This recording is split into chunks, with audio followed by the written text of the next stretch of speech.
So, welcome in everybody to Webinar Wednesday from Sight and Sound Technology. My name is Stuart Lawler. I'm head of digital content here at Sight and Sound. Delighted to be with you all again. It's our first Webinar Wednesday of 2025. So, let me wish you somewhat of a belated Happy New Year. We're looking forward to an exciting calendar of webinar sessions this year. And for people who might be new to these sessions, they take place on the first Wednesday of every month. And if you'd like to know more, you can get in touch with us and we can make sure you're added to the webinar mailing list.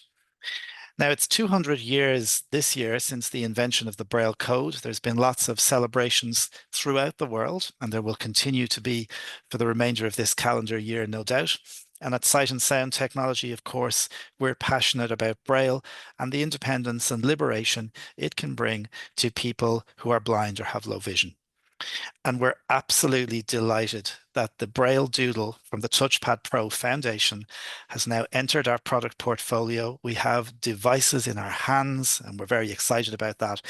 And Daniel Lubiner and his team from TouchPad Pro Foundation are here today to tell us all about it. When we had Daniel last time, I think the device wasn't out there. It didn't, well, it did exist, I think, but we didn't have the device. So Prototype. the Yeah. prototype. So it was harder, I think, for us all to understand. So Daniel, we will in a sec be looking forward to hearing all about it. And we'll introduce you guys in just a moment. If you'd like to engage with us today during the session, you can do so by raising your virtual hand. If you're on a Windows machine, you can do that with Alt and Y. If you're on a Mac, you can press Option and Y. Or if you're joining us on a mobile device, activate the raise hand button on your app of choice. You can also chat to us by pressing Alt and H if you're on Windows, Option and H if you're on the Mac. Or again, if you're on a mobile app, activate the chat button on your app of choice, on your platform of choice, rather. And we will make sure to have time for questions as we go along, and we will run the session, will run for about an hour. We're absolutely delighted that our guests from the TouchPad Pro Foundation have joined us rather early in the morning for them all, so I do appreciate that. We have we have Daniel Lubiner, who's the founder of the TouchPad Pro Foundation, of course.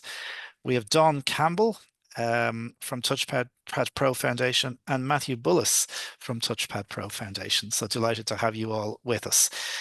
Daniel, I'm happy to turn it over to you at this point and for you to run this in whatever way you see fit, because I know there's lots of people dying to hear all about the BrailleDoodle. So thank you very much again.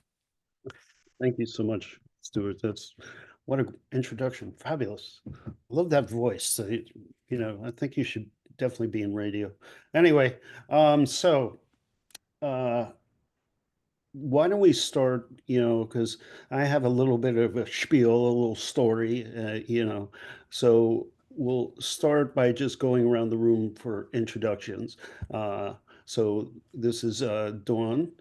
Dawn, you want to introduce yourself? Hi, everyone. My name is Dawn Campbell, and I am a Canadian, and I live just outside Toronto. I am a white woman with blonde hair and wearing black glasses today. I have been an accessibility advocate for many, many years, and through personal experience of disability, physical disability. I have been an educator, and I have worked with some incredible not-for-profits over the years here in Canada. I have joined Daniel on his board of directors as president, and I'm just so thrilled to be able to offer my support and again, my network through making fabulous distributors throughout the world so we can get doodles in the hands of anybody who desires one. So thank you so much for having me today. And I'm Matthew Bullis out here in Phoenix, Arizona, and I've been helping Daniel for approaching 2 years now. Been to a couple of conventions, and I just basically phoned him up one day and I said, what is this product? And I described what I thought it would be. And then he described what it actually was. I've been totally blind my whole life. And I'm glad to have this product out in the world. And there's some 800 units here at the moment in the world. I've been totally blind my whole life. I'm a teacher of the visually. I'm a technology teacher, and want to tell you what you've got. I guess some of you have the devices already in your hands, so that's great. But when you take the BrailleDoodle out of the box, you've got your printed instructions. You have brailled instructions with a box that's drawn around the QR code so that you can use your phone or your smart glasses to use the code to get the directions and videos on the website. And your BrailleDoodle is two-sided, so you've got one side for learning and drawing with a magnetic stylus to bring up the ball bearings, and then you've got the other side where you learn your Braille. And learning Braille for adults is challenging as well as teaching to children, but to adults, it's uh, it's challenging because it's people think it's hard to learn, or they think they can't learn it at some age, whatever the age that they are. So you have your example cell, and then you have your practice cell for your alphabet, and then a couple of contractions and number sign and capital. And then you've got two lines of free writing on that one side and the complete Braille alphabet down the bottom. And then the sentence with every letter in the alphabet: the quick brown fox jumps over the lazy dog. And then, as I said, your other side is your drawing side. And you've got your integrated magnetic stylus. Totally mechanical, no electronics. Happy to have it out in the world after some time. Daniel? Thanks, Matthew. So I'm Daniel Lubiner. I'm the founder and the executive director of TouchPad Pro Foundation. And, I'll try to do this quick because I always go off on tangents. And if I do, I apologize. But so I was a teacher for about 20 years. And for the last 5 years of my teaching, I was teaching the blind and low vision, and I was teaching them art. And so being a teacher, I was teaching a lot of reading to all types of different kids, like kids with autism, kids with learning disabilities. And that was one of the most thrilling things. I did all subjects, and I had the pleasure of teaching a lot of different ages. But one of the things I really got a thrill about is teaching those first letters, first sounds, putting them together and getting them to read and write their first sentences. And that was just a thrill because, you know, some people, and, we'll probably get back to this, but, these people who come along, and I've had very intelligent people, college professors and so forth, tell me, um, you know, after they hear about this, is Braille still useful? I mean, or isn't it like going out? Like, is it passe, or are we replacing it? And I'm just like, no, absolutely not. And how important it is for these students to learn to read and write.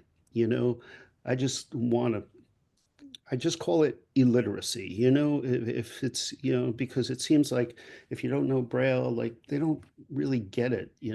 But if you, there's so much illiteracy among the blind and low vision that doesn't have to be there. Anyway, I digress. So I always get a little nervous on this, so I apologize. But w- so I was teaching the blind and low vision, and I was really nervous because, I was originally teaching like the whole school emotionally disturbed kids. And then they said, you're going to go in and you're going to teach blind kids. And I was like, whoa, I didn't know what I was going to do, because I was teaching art. But they inspired me tremendously. It was just like immediately when I went in there, it was just a couple days until I felt comfortable. And I felt like, they don't want to be seen as blind kids or blind teenagers.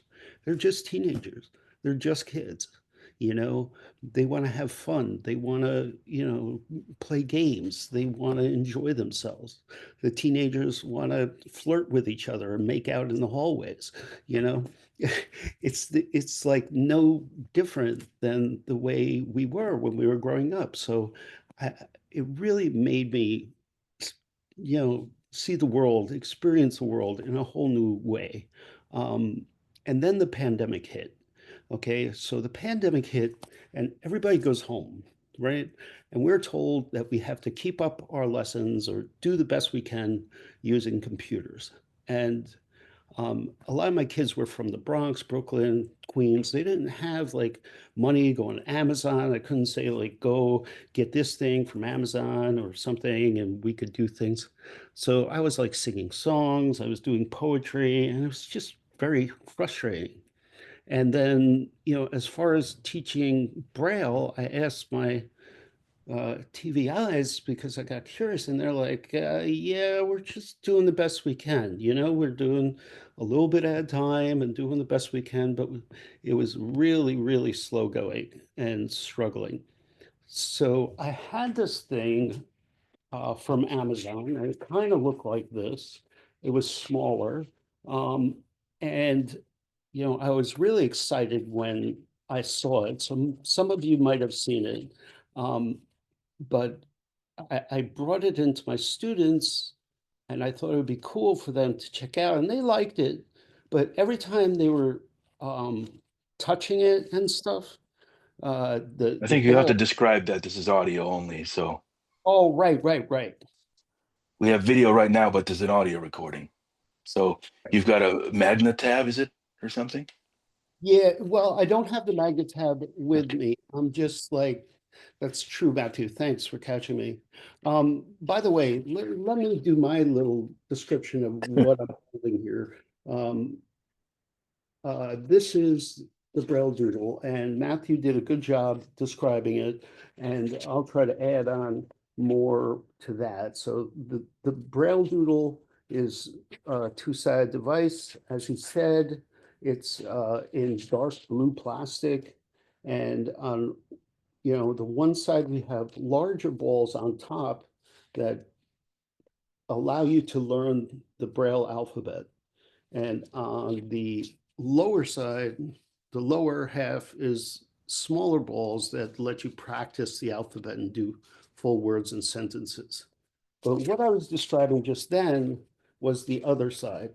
So the Amazon product was like a smaller product like this. So this is about the size of a laptop. It's about 1 inch thick. So on the Amazon product, it was about half the size of a laptop, a little thinner, but when my students were working with it, the balls would fall down. So they wouldn't stay upright. They're very inexpensive and everything, but the balls fall down. And another thing is when you take the stylus on the Amazon Mag Tab thing or whatever it's called, you touch it and you don't just get one ball, you can't just pick one ball. So a bunch of different balls. So I am taking my magnetic stylus and I touch just one hole and the ball comes up. So just to describe that for you, what I have on this side is hundreds of holes. Actually, 1,333 holes are on the drawing side. And in each hole is a little silver ball bearing, chrome ball bearing. And you have a magnetic stylus, which is like a pen, and it has a triangular grip on the bottom. So for those who are not used to holding a pen, you could just pinch the grip and let the back fall in, and you're holding it correctly. And then you slide over the top and the balls just come up. It took a very long time. So like I said, I wanted something that could be useful for my students. And, so I started with this side and thinking about how we could get the balls to stay up just right. And I went to some, people, some engineers, and I was like, how can we do this? And they were like, oh, we could do it, but it's going to cost like $60,000. I was like, what? To, yeah, to just to start, I mean, they were like, okay, we could start around 10,000, then we'll take a look at it. So the numbers are just outrageous to design things and to build something. So it's great when you have that idea on a piece of paper, but to build it is hard. Um, so, but I couldn't, so I had trouble getting the money. I was thinking about like investors and stuff like that, but nobody was interested. They always want like, what's the return on investment? What are we going to get? So I started a nonprofit. So I said, okay, I'm going to start this nonprofit so we could get donations, so we could get this made.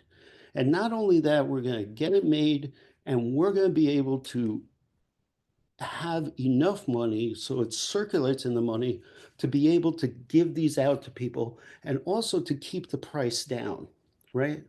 Um, some people are of different minds when it comes to the price of this thing. Some people think it's uh, very inexpensive. I think it is pretty inexpensive for what it is comparatively to other products. Um, but some people think it's not quite expensive enough and they wish they had a larger margin on it. And I've heard numbers up to like $400, $450. And that's something I really wanted, that's US dollars, right? So that's something I really wanted to avoid, is to go up that high. So we wanted to keep the price down and we also want to make them available, eventually for kids who can't afford it. And we could also do that by having someone donate, like if somebody was on this podcast and said, okay, I love this product. There's 20 students in my hometown who need this product. I'm going to purchase 20 of these for all the students.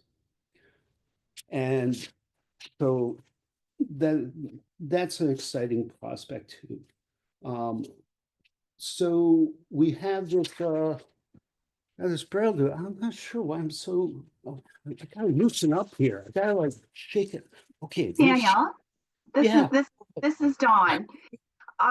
You've told, I mean, we know your story is touching for sure. And I'm wondering, like you've described the BrailleDoodle in terms of the Braille on one side and the opposite side for sort of just tactile art. What other uses have people been coming back to you telling you it's useful for?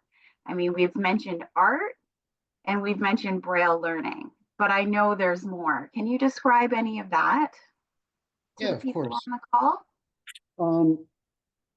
So let's do that, Dawn. Thanks.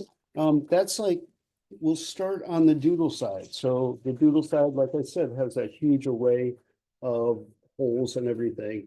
So it leaves you open to a lot of different things. So as Dawn said, you could do some free drawing. Right now I'm drawing 2 circles and with some pupils and a big nose and a smiley face. So it's a very happy smiley face. So you could just have fun doing drawing and feeling what you're drawing. And the balls stay up until you push them down. So you can feel them as many times as you want without them falling, and then you just push them down. And you could also use this side of the stylus to sweep them all down. Now, this opened up a lot of things, and over like, since it took a couple years, it actually took a couple years, and like I said, around about 70, 80,000 to develop it. I kept coming up with ideas. I kept speaking to people like Matthew and people at conventions and finding out like different needs. So one thing that people are really excited about is this is a stencil. I call it like the Doodle cover. So the Doodle cover slides on the BrailleDoodle, and there are little clips on it, so it holds the Doodle cover in place, right? So that's very unique to the BrailleDoodle. So it holds a stencil in place, and on this stencil, I put it on backwards, of course. So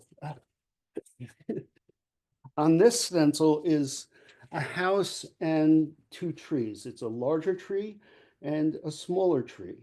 And it also has a capital H and the house letters in Braille. So you can trace this out. So anybody could put this on and start tracing it out.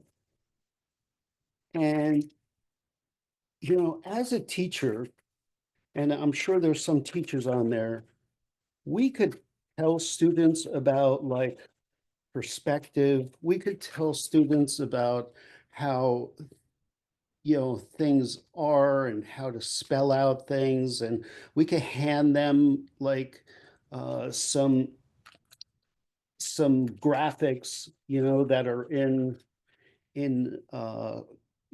just already done. But the student doing it, that's where the student learns, is by doing. So whenever we have the student like doing this, it's gonna really register in the mind, in the brain, a lot better, than just having them do it. So with this stencil, you could do the house and the tree, and then you could compare like what's taller, a house or a tree? Or is that tree further away? Because the tree on this stencil, the house is a little towards the bottom, and then you have a sidewalk, and then you have a tree sort of in the background. So if that tree is further away, could that tree be really big? Yeah, because as you get closer to something with perspective, it gets bigger. So that's one stencil. And then I was coming up with other stencils. Of course, there was things like um, Braille cells. So you could put Braille cells, so you could take notes, you could do, so this is lines of Braille cells. You could take a bunch of notes and write a bunch of sentences. And of course, if you're early learning Braille, you could practice those words and sentences. Daniel, And it's on. yeah, Sorry to interrupt. I know you're flowing really good showing. And I think you're actually coming up to this is Sarah has actually asked a good question, and I know you're getting to this, but I wanted to tell you that she has asked if you put a simple line diagram over the BrailleDoodle drawing side, would the magnetic stylus work through the paper? Because she's also thinking that in math and science lessons you could put the worksheet over the device. And then take the sheet away for the pupil to explore. What do you think? I think that might work, but it might be hard for the magnet to, and to Connect, yeah. where the Yeah. hole coming up. Go ahead. So One that's thing, what you're showing now. yeah. You've actually just displayed a stencil that has very tiny square cells in it that would be much more effective for Get teaching to math. that in a minute, Dawn. Come on. Exactly. You're interrupting my flow. Now, Keep going. Matthew was about to say something. Matthew, what were you going to So say? one thing we haven't mentioned yet is that not only do we have the 4-dot stencils that's a stencil for math equations, but the Doodle side has dots between the holes. So not only can you bring up the ball bearing with the magnet, but right next to it is a dot that doesn't move. And these are graph lines. So you can plot graphs, or if you're drawing a rectangle or a square, you can count the number of dots to make sure that you did 7 across and 7 across on the top. Oops, I did 5 across the top. Better put 2 more up there. So you can use these dots to track your drawings as well, or plot your graphs. Yep. So he's talking about too, it's also known as like an XY axis. So built into the device are bumpy lines that go from X to Y. X and Y axes. So you can follow those dotted lines. And I am just following the dotted lines and bringing up an X axis and a Y axis. And that's the other thing that gets really exciting about this. And like, I was just thinking about this as we were going along. People give me this idea. Like, there is nothing out there that could graph equations like this.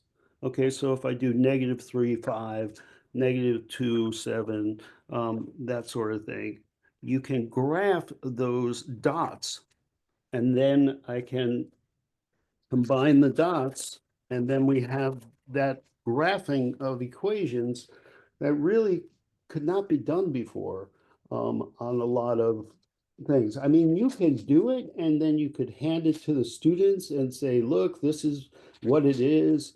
But again, it's that learning by doing. It's the counting it out and learning by doing. And how can they do that?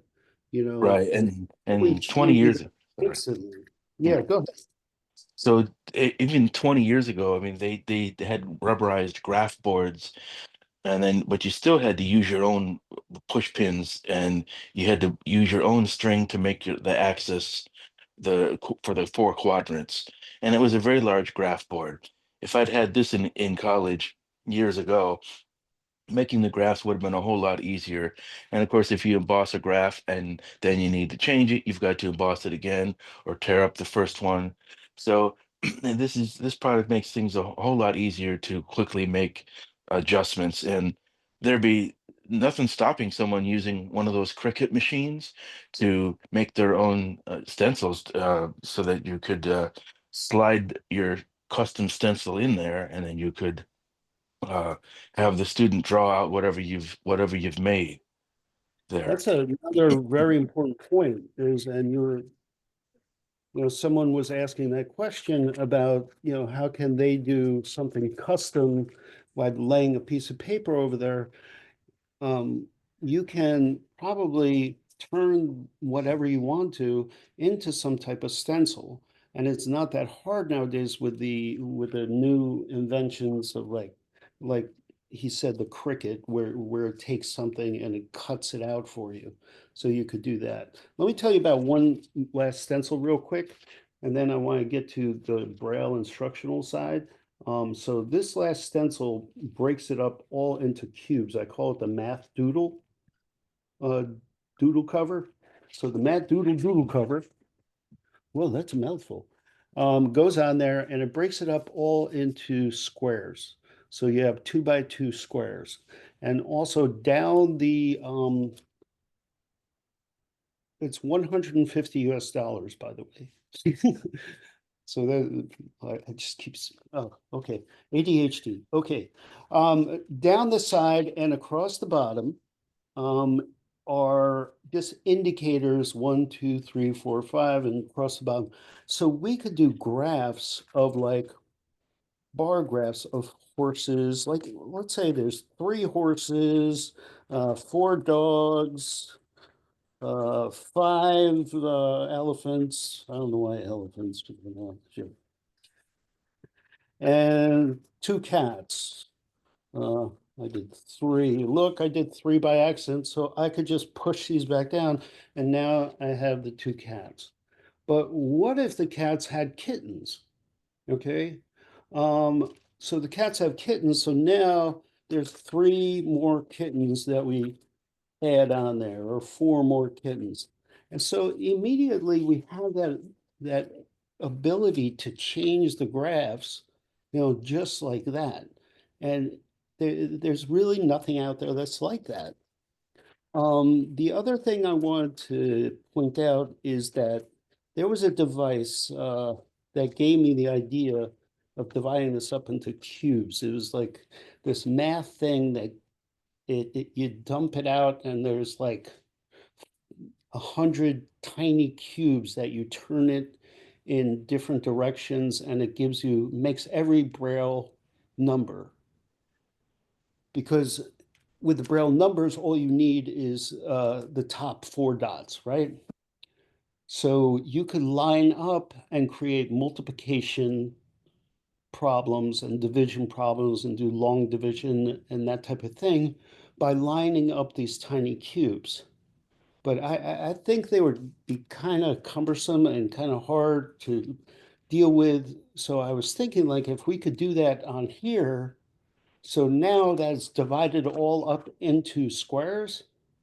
You could do any multiplication, any division problem, and allow a person to really use the whole space to do long division, to do multiplication, to do addition, you know, which is a little bit different than we had nowadays.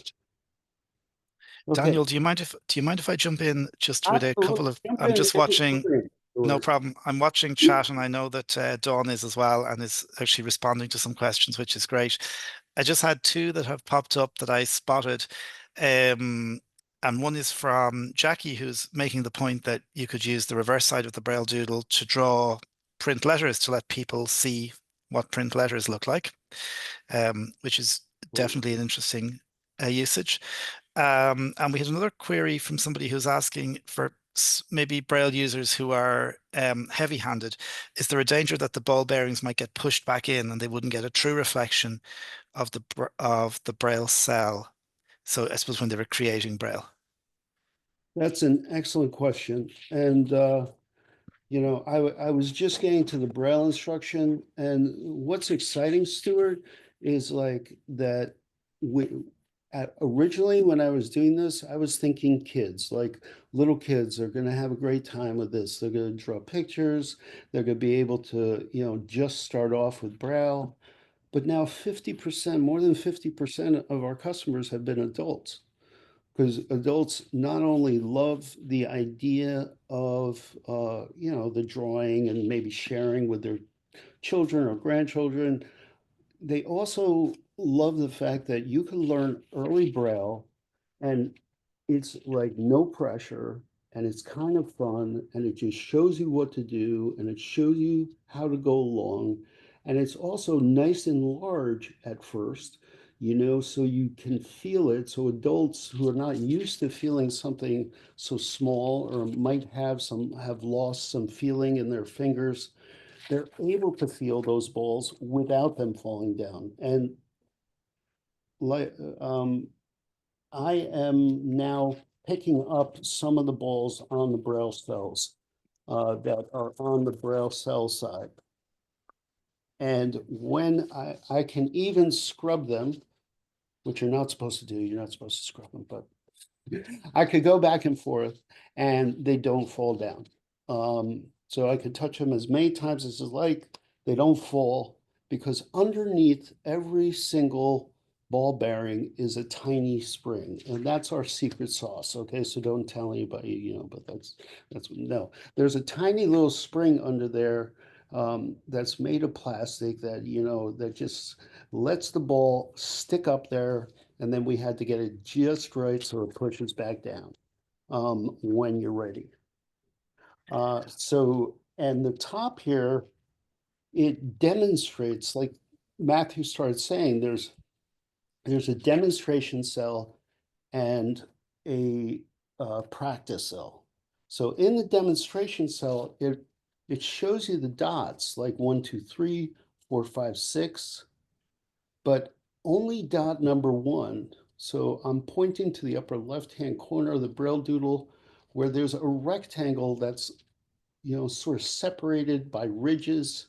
And this is the A rectangle. So it has 2 cells, large dots, large holes that have 1, 2, 3, 4, 5, 6, and then next to it is 1, 2, 3, 4, 5, 6.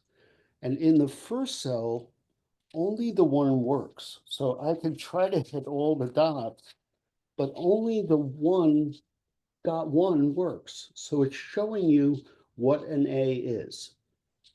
And then next to it, I can make an A and match it. So then I say, oh, that matches. Then directly underneath that is the actual Braille, right? So you want to go right to the actual Braille. And like Matthew was saying, like on the bottom, you also have actual Braille examples like that sentence, find me the A. Where's the A in lazy dog? You know, the quick brown fox jumps over the lazy dog. So let's find it. Also, we have 2 lines of 19 Braille cells down here. So that way you could practice words and sentences. So as I was saying, you do the practice cell, then you go over and you repeat it. And then you feel the real Braille underneath. Do the example cell, then do the practice cell, and oh, the practice cell, all of them work. So I messed up over here. So I can push them back down. So I lifted dot 4 and 5. So I pushed down 4 and 5, and now I have, actually I pushed down 5, 6. I don't know, but they match. Okay, they match now. Okay, brilliant, Daniel. I'm going to, I'm just aware that and I know Yeah, you the probably have time. more so, but I Yeah. do have a couple of, well, we have one raised hand at the moment, so we might bring in just a question from the audience, and then we can come back to some more You know what? discussion. Let me just finish up one more thing, and then Okay. I'll go right to questions. Because one thing I do want to tell people, I know it takes a long time to go through all this, you know, but one important thing is like with a lot of devices, they are teaching you one letter or two letters.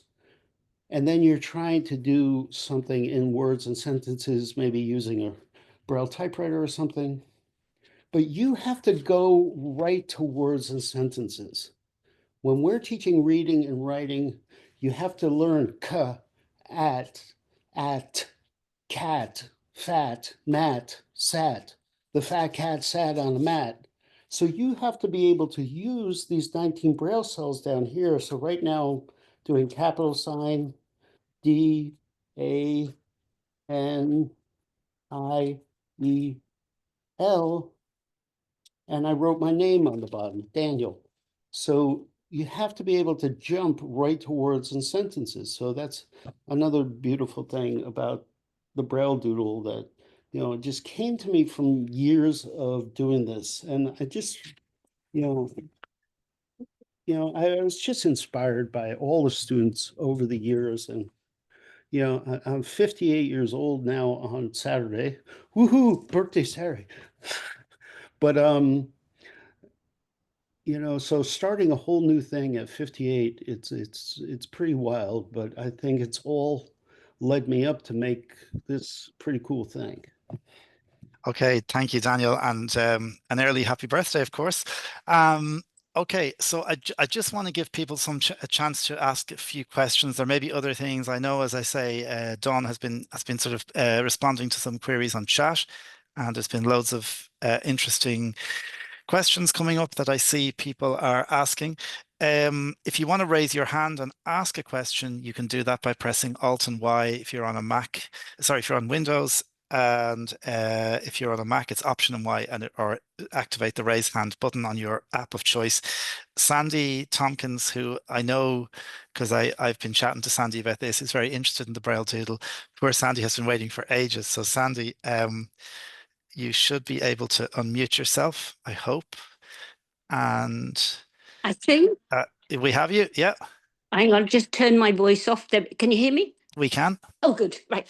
Okay. I'm one of the big old children. So I've done my learning of Braille. What I see as the potential for me, so it's very from a selfish point of view, is how I can use this for to get some kind of representation of something like a map. Not a complicated map, but a basic line drawing of where roads are, for example. If there seems to be some not sureness about what the stylus will work through.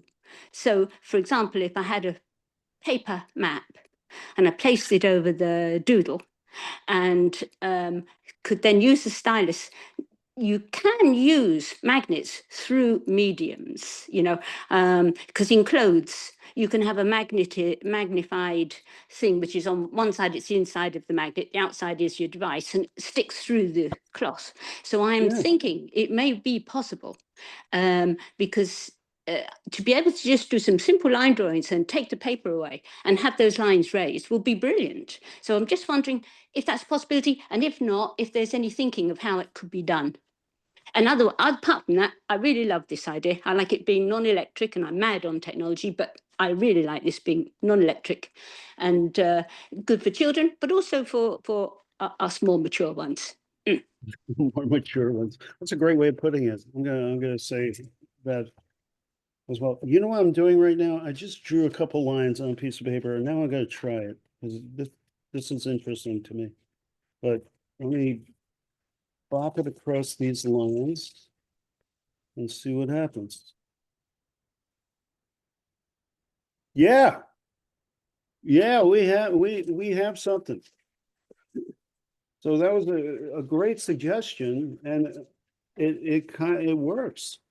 So if I have the line on the paper and I transfer it over, so I did a horizontal line, then I went to a vertical line, then I went back to a horizontal line across the BrailleDoodle.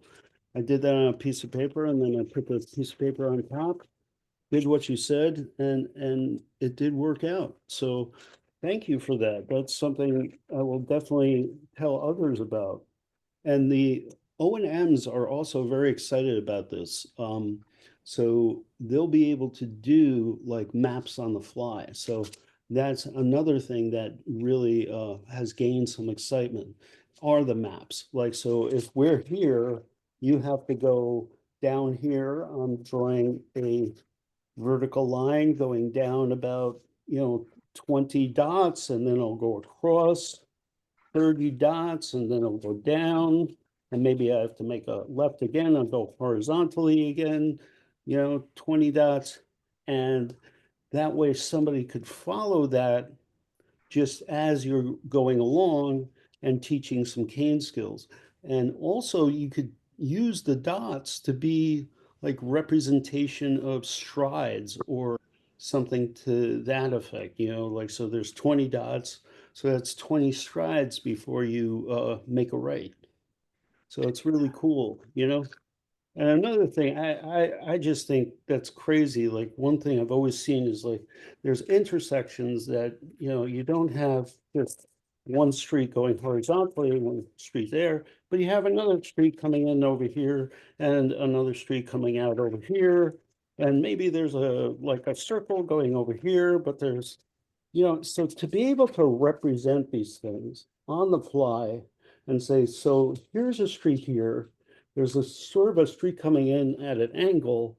How do we come across these intersections, without getting killed?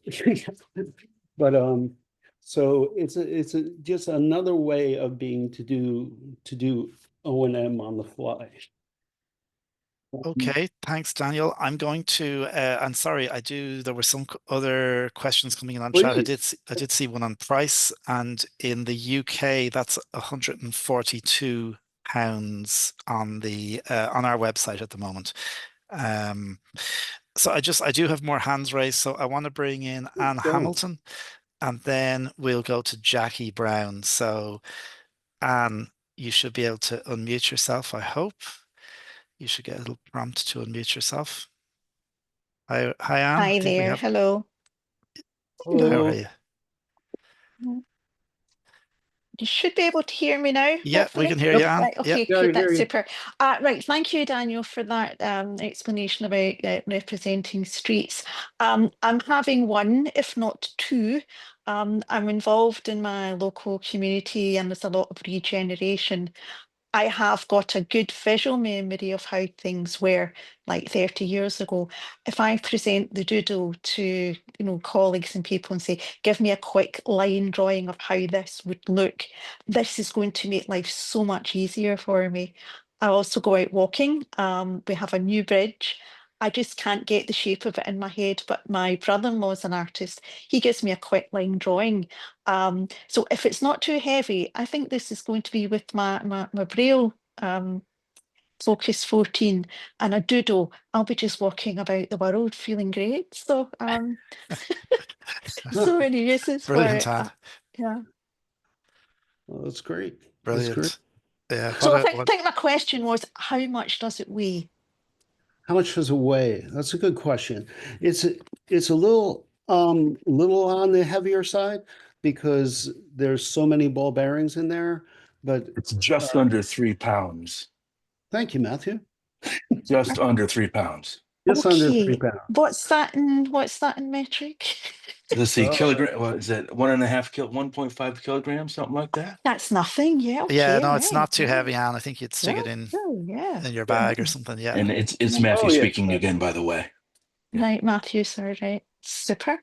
Well, we're glad you're excited about it and going to be enjoying it. So, and Yeah. that's what it's designed for. And I wouldn't have thought of the laying a sheet of paper across the Braille Doodle, because since I'm totally blind, that wouldn't translate for me physically. Mhm. So, but I'm glad we had a live demonstration, even though it's an audio recording, but we described it just fine. So, okay, we got a new way to do it. And also the way I like to do as well.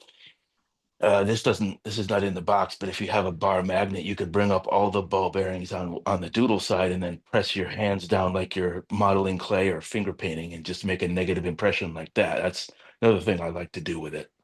Oh yeah, that's a lot of fun too. You know, Matthew's talking about, like, of course I've fallen in love with magnets. So if I take a large magnet and I like bring up all the balls, like it's kind of loud, but I just bring up all the balls here, and then I could run my finger down to push down balls, and that's very fun too, to make lines and shapes by pushing it down. Okay, I'm going to go to another question if that's okay. Okay. Jackie is waiting. So Jackie, you should be able to unmute yourself. And hopefully we can get you on. There you Hi. go, Jackie. Yeah. Thank you.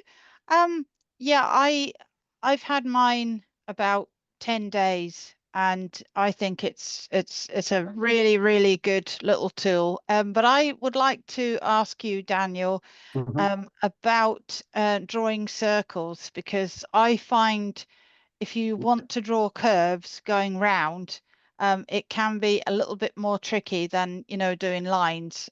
So I just, that was really more an observation than a question, that if you wanted to, draw, say, a wheel, or you just, you want to draw certain letters, you have to go more slowly, I think, Right. if you want to draw circles, or if you're going to go round straight lines, if you're going to, say, draw a house and you want to draw a little window, they're easier than going round. And I just wondered if you had any techniques, or if you were aware of that yourself. Yeah, Jackie, that is an excellent question. And it goes with a lot of comments that we've been having, you know. One thing that's a common comment is, can we get the balls closer together? Can we get smaller balls someday? So of course, when we get smaller balls and get them closer together, they're going to create more better curves and stuff. But my engineers are like, when I first got it back, they were like, it's really working, because Yeah, it is. It is. It it's is really very, very exciting to good. get this much working. So as far Yeah. as what you were saying though, very intelligent. Yes, you have to like sort of be very light on the Yeah, stylus. you And I do. would also say draw big. The bigger the better when you're doing curves. So use the whole space, and that way it'll give you a better idea of what the circle is. So right now I'm drawing a very big circle, and you could also sketch draw. That's one thing I like to do on it too. So sketch drawing, how I would describe that would be to go over the same areas a couple times. So I'm sketching, like going back and forth. I'm not worrying about like picking up, extra dots.